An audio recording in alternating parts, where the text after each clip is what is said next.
तो स्टूडेंट्स देखें यहाँ भी ज़ीरो है, ज़ीरो से काउंटिंग शुरू होके 180 तक आ रही है, और यहाँ भी ज़ीरो है और ज़ीरो से शुरू होके 180 तक आ रही है। बहुत से स्टूडेंट्स को ये समझ नहीं आती कि हमने काउंटिंग यहाँ से शुरू करनी है या यहाँ से शुरू करनी है।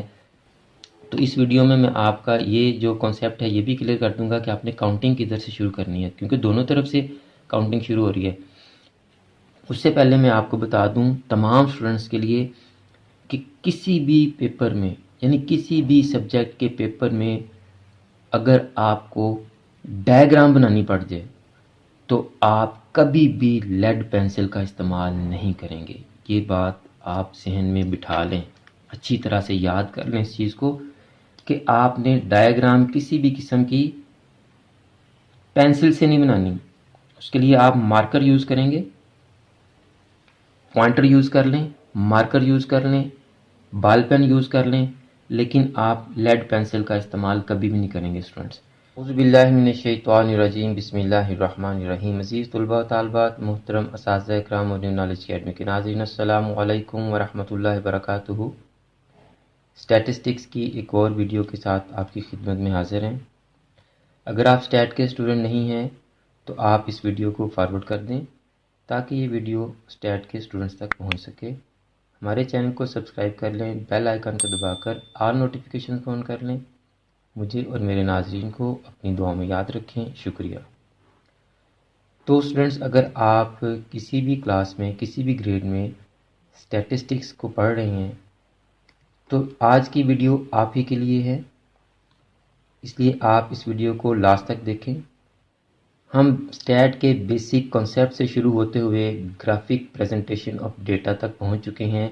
ग्राफिक प्रेजेंटेशन ऑफ डेटा में भी हम सिंपल बार चार्ट और मल्टीपल बार चार्ट को कर चुके हैं। आज हमने पाई चार्ट, पाई डायग्राम या सर्कुलर डायग्राम भी कहते हैं इसको, उसके क्वेश्चंस को सॉल्व करना है। और क्वेश्चन सॉल्व करने के लिए हम बिजनेस स्टैटिस्टिक्स ICOM पार्ट 2 और business statistics and mathematics BCom part 1 दोनों बुक्स नदीम अख्तर सिद्दीकी और तारक अली खान साहब की हैं। तो आज का जो हमारा क्वेश्चन है दोनों बुक्स में है। ICOM पार्ट 2 की बुक में 3.21 draw pie diagram for the following data, items दिए हैं और एक्सपेंडिचर्स दिए हैं, food, clothing, rent, medical care, others. और सेम क्वेश्चन आपके पास BCom पार्ट 1 की बुक में एक्सरसाइज 1D का क्वेश्चन नंबर 7 है। Draw pie diagram for the following data, food, clothing, rent, medical care. Question same, values भी सारी की सारी सेम है स्टूडेंट्स। देखिए ज़रा, तमाम वैल्यूज सेम हैं। आए स्टूडेंट्स इस क्वेश्चन को सॉल्व करते हैं कि आप पाई डायग्राम या सर्कुलर डायग्राम या पाई चार्ट कैसे बनाएंगे। क्वेश्चन में ऑलरेडी लिख चुका हूँ। पाई का जो ताल्लुक है, जो लिंक है, वो सर्कल के साथ है। Pi is associated with circle, तो इसीलिए इस डायग्राम को सर्कल में बनाते हैं और इसको पाई कहते हैं। और आपको पता होना चाहिए कि एक सर्कल के अंदर 360 डिग्रीज होते हैं। तो सबसे पहले हमने क्या करना है कि जो डाटा हमें दिया होगा, गिवन डेटा को हमने डिग्रीज में कन्वर्ट करना है। बिल्कुल उसी तरह जिस तरह हम परसेंटेज में कन्वर्ट करते हैं कि डेटा का टोटल करते हैं, हर डेटा को टोटल पे डिवाइड करके 100 से मल्टीप्लाई करते हैं तो वैल्यूज़ परसेंटेज में कन्वर्ट हो जाती हैं। अब हमने 100 से मल्टीप्लाई करने के बजाय 360 से मल्टीप्लाई कर देना है, तो हमारे पास ये तमाम वैल्यूज़ जो हैं वो डिग्रीज में कन्वर्ट हो जाएंगी। उसके बाद हमने डायग्राम कैसे बनानी है वो सीखेंगे हम। पहले फेज़ में हमने वैल्यूज़ को डिग्रीज में कन्वर्ट करना है और दूसरे फेज़ में हमने डायग्राम बनानी है। तो स्टूडेंट्स, वैल्यूज़ को डिग्रीज में कन्वर्ट करने के लिए हमने क्या करना है कि वैल्यूज़ का कर लेना है टोटल। आप इन तमाम वैल्यूज़ का जब टोटल करेंगे तो ये आपके पास आ जाएगा 240। अब हमने क्या करना है कि हर वैल्यू को 240 पे डिवाइड करना है और 360 से मल्टीप्लाई करना है। जब हम 95 को 240 पे डिवाइड करेंगे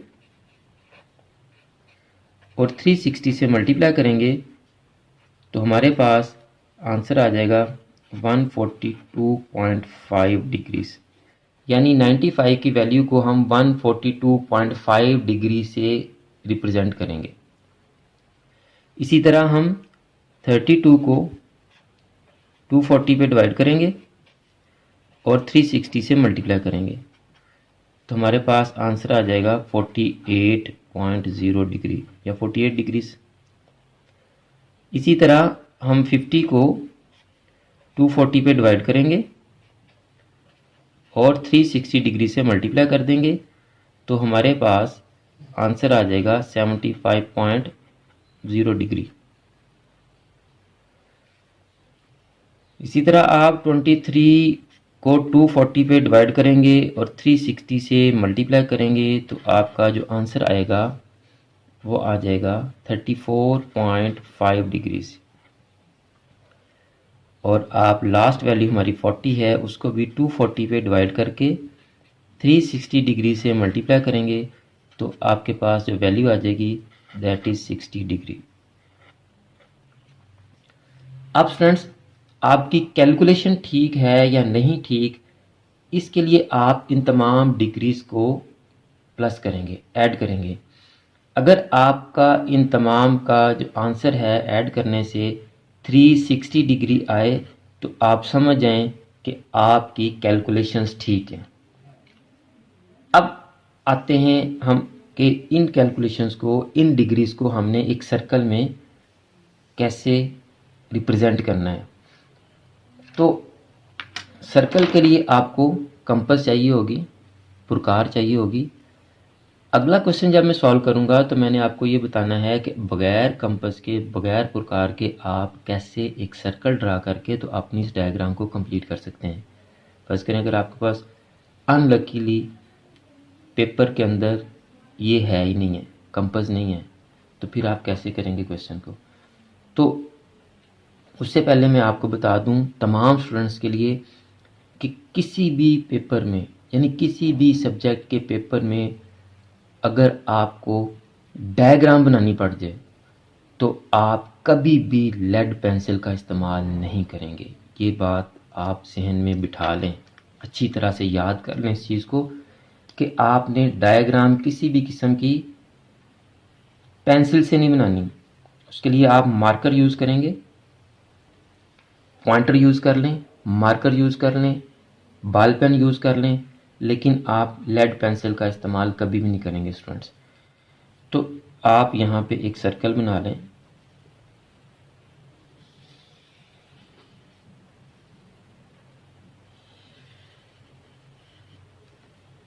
तो स्टूडेंट्स ये हमने सर्कल बना लिया और जहाँ हमने कंपास रखी थी उसके सेंटर को भी हमने मार्क कर लिया।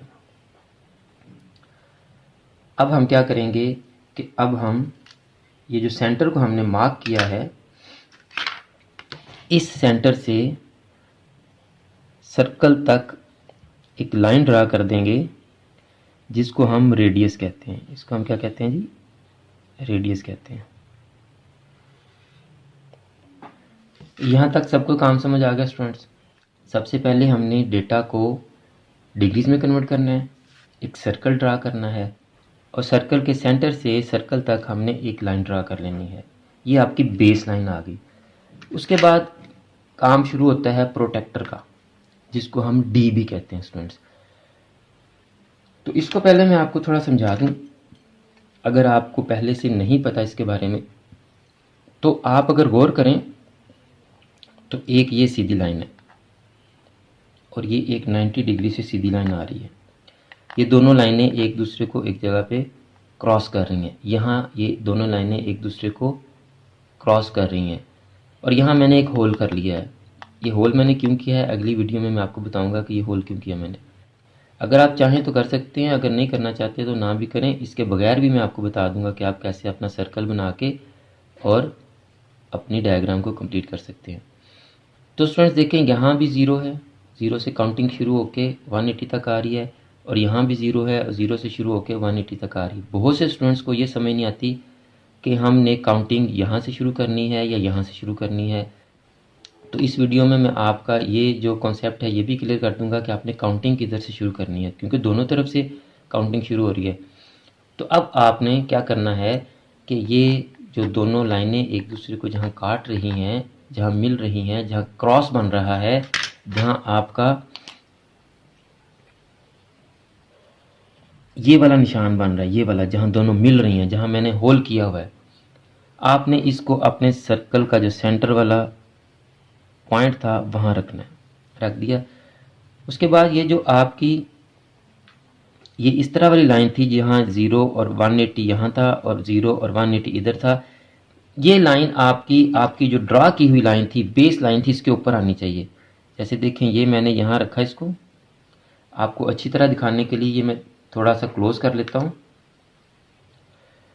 तो देखें स्टूडेंट्स, आपने ये जो पॉइंट था जहाँ दोनों लाइनें एक दूसरे को क्रॉस कर रही थी, ये आपने अपने सर्कल के सेंटर पे रखना है जी। उसके बाद ये मैं थोड़ा इसको मूव करके आपको दिखा रहा हूँ कि ये जो हमारी बेस लाइन थी, जो प्रोटेक्टर की बेस लाइन जहाँ 0 और 180 लिखें, ये लाइन आपकी ड्रा की हुई बेस लाइन के बिल्कुल ऊपर आनी चाहिए। ये इसको थोड़ा मूव करें आप, ये। अब स्टूडेंट्स यहाँ से कन्फ्यूजन शुरू होती है कि हम यहाँ से काउंटिंग शुरू करें या यहाँ से काउंटिंग शुरू करें। तो याद रखें स्टूडेंट्स, आपकी ड्रा की हुई लाइन, आपकी बेस लाइन के ऊपर जोन सा 0 आता है, आप उस 0 से अपनी काउंटिंग स्टार्ट करेंगे। यानी ये राइट साइड वाला 0 आपकी ड्रा की हुई बेस लाइन के ऊपर है, तो आप अपनी काउंटिंग यहाँ से शुरू करेंगे।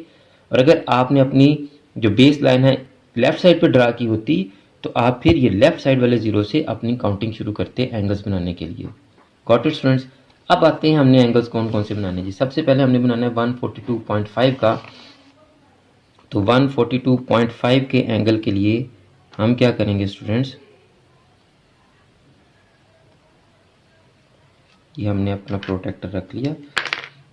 तो 0, 10, 20, 30, 40, 50, 60, 70, 80, 100, 110, 120, 130, 140, 140 और 150 के दरमियान छोटी लाइंस हैं, आपने इनको भी काउंट करना है। अब 141, उसके बाद एक छोटी लाइन 41 को प्रेजेंट कर रही है, उसके बाद नेक्स्ट 42 को, उसके बाद नेक्स्ट 43 को। तो हमारी वैल्यू चूंकि 142.5 है, तो हम 42 और 43 के दरमियान अपना निशान लगाएंगे। तो ये 41, ये 42 और 42 और 43 के दरमियान ये स्टूडेंट्स हमने अपना निशान लगा लिया 142.5 का। अब हम क्या करेंगे कि इस पॉइंट को हम अपने सर्कल के सेंटर से मिलाएंगे, लेकिन आप ख्याल रखेंगे कि आपने अपनी लाइन जो है वो सर्कल के बाहर ड्रा नहीं करनी, सर्कल के अंदर ही रहेंगे आप। तो ये 142.5 डिग्री का एक सेक्टर बन गया, एक सर्कल का एक हिस्सा बन गया। तो ये रिप्रेजेंट कर रहा है फूड की वैल्यू को, 142.5। समझ आ गई स्टूडेंट्स? अब जो नई लाइन हमने ड्रा की है ये हमारी बेस लाइन बन जाएगी। अब हमने नेक्स्ट बनाना है 48 डिग्री का एंगल। तो 48 डिग्री के एंगल के लिए अब मैंने थोड़ी वीडियो जो है वो जूम आउट कर दी ताकि आपको पूरा क्वेश्चन समझ आ रहा हो। अब हमने 48 डिग्री का एंगल बनाना है, तो अब हमारी बेस लाइन नेक्स्ट जो हमने अभी ड्रा की थी वो हमारी बेस लाइन हो जाएगी। आप चाहें तो यहीं से इसको रख के नेक्स्ट बना सकते हैं। अगर आपको आसानी दरकार हो तो आप अपनी बेस लाइन को बिल्कुल ऐसे अपने सामने कर लें। अब आप यहाँ से 48 डिग्री का एंगल बनाएंगे। तो ये वाला 0 हमारी बेस लाइन पे आ रहा है, तो 10, 20, 30, 40 और 50 के पास होगा ये। यहाँ से 8 लाइन्स हम काउंट करेंगे, ये 5 को रिप्रेजेंट कर रही है, जो सेंटर में थोड़ी सी बड़ी है। 6, 7 और 8, ये हमारा 48 का पॉइंट आ गया जी। अब हम इस पॉइंट को अपने सेंटर से मिला देंगे।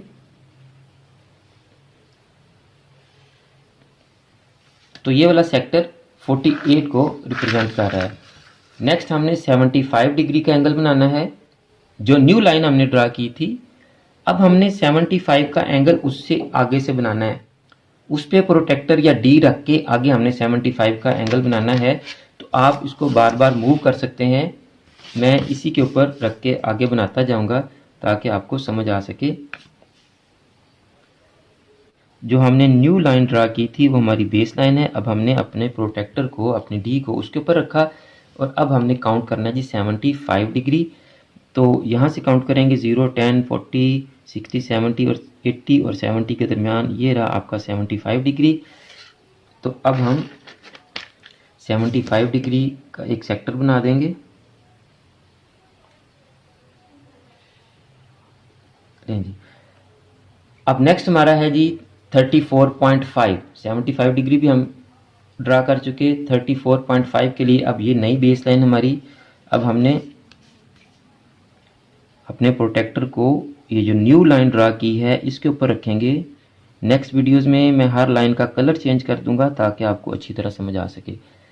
अब 34.5 तो ये तकरीबन 35 के पास होगा। 0, 10, 20, 30 और 40 के दरमियान ये बड़ी लाइन 35 को रिप्रेजेंट कर रही है। 34 और 35 के दरमियान हमने निशान लगा लिया, तो ये हमारा 34.5 का एंगल बन गया। एक और अहम बात कि लास्ट वाला एंगल आप ड्रा नहीं करेंगे। लास्ट वाला एंगल आप ड्रा बिल्कुल नहीं करेंगे। ये ऑटोमेटिकली 60 डिग्री, हमारा लास्ट एंगल 60 डिग्री का बनना चाहिए था, तो ये ऑटोमेटिकली 60 डिग्री का बन जाएगा स्टूडेंट्स। तो अब तमाम सेक्टर्स आपके पास आ गए, तमाम एंगल्स को हमने सर्कल पे ड्रा कर दिया। अब स्टूडेंट्स आप ये जो है आइटम्स थी हमारी, जो हेड्स थे हमारे, इनको रिप्रेजेंट करने के लिए इनको आप शेड कर सकते हैं, इनको आप डिफरेंट कलर कर सकते हैं, इनके अंदर इनके नाम लिख सकते हैं, जैसे चाहें आप कर सकते हैं। वीडियो लेंथी होगी है, शेड करने की बजाय मैं इसके अंदर इन्हीं के नाम लिख देता हूँ जी। ये फूड को रिप्रेजेंट कर रहा है, ये क्लथिंग को रिप्रेजेंट कर रहा है, ये रेंट को रिप्रेजेंट कर रहा है, ये मेडिकल को रिप्रेजेंट कर रहा है और ये अदर्स को रिप्रेजेंट कर रहा है जी। जिस तरह हमने मल्टीपल बार चार्ट में डिफरेंट शेड्स किए थे, आप शेड भी कर सकते हैं, डिफरेंट कलर भी कर सकते हैं आप इनको। तो ये आपका पाई चार्ट, पाई डायग्राम या सर्कुलर डायग्राम स्टूडेंट्स तैयार है। दोबारा से एक दफ़ा मैं रिपीट कर देता हूँ। करना क्या, आपने तमाम वैल्यूज़ का टोटल कर लेना है, हर वैल्यू को टोटल पे डिवाइड करके 360 से मल्टीप्लाई कर देना है, हर वैल्यू डिग्री में कन्वर्ट हो जाएगी। आपने एक सर्कल ड्रा करना है और हर वैल्यू के हिस्से का, हर वैल्यू के करस्पॉन्डिंग जो एंगल आया है आपने वो एंगल ड्रा कर देना है। तो हर आइटम का वो जो एंगल होगा उसका एक सेक्टर बन जाएगा और हर सेक्टर एक आइटम को रिप्रेजेंट कर रहा होगा। तो हर आइटम के लिए आप उसके सेक्टर को शेड कर दें, कलर कर दें या उसमें उनके नाम लिख दें, तो आपका क्वेश्चन कंप्लीट है स्टूडेंट्स। तो स्टूडेंट्स मुझे उम्मीद है कि आपको आज के क्वेश्चन से पाई डायग्राम, पाई चार्ट या सर्कुलर डायग्राम बनाना आ गई होगी। अगर आपको आज की वीडियो अच्छी लगी है तो आप इस वीडियो को लाइक करें और अगर आपने अभी तक चैनल सब्सक्राइब नहीं किया तो चैनल को सब्सक्राइब कर लें, बेल आइकन को दबाकर ऑल नोटिफिकेशन को ऑन कर लें ताकि नेक्स्ट जितनी भी वीडियोस हम आपके लिए बनाएं वो आपके पास डायरेक्ट और इन टाइम पहुंच सकें। और आप इस वीडियो को और चैनल की दूसरी वीडियोस को अपने क्लास फेलोज और फ्रेंड्स के साथ लाजमी शेयर किया करें ताकि जिस तरह आप इन वीडियोस को देखकर सीख रहे हैं आपके क्लास फेलोज और फ्रेंड्स भी इन वीडियोस को देखकर सीख सकें। आखिर में मेरी दुआ है कि अल्लाह ताला तमाम स्टूडेंट्स को, मेरे तमाम नाज़रीन को और पूरी उम्मत मुसलमा को दीन और दुनिया के तमाम इम्तिहानात में कामयाबियाँ अता फरमाए और हम सबका खात्मा बिल ईमान फरमाए। मुझे भी अपनी दुआओं में याद रखा करें। अगली वीडियो तक के लिए फ़ी अमानिल्लाह।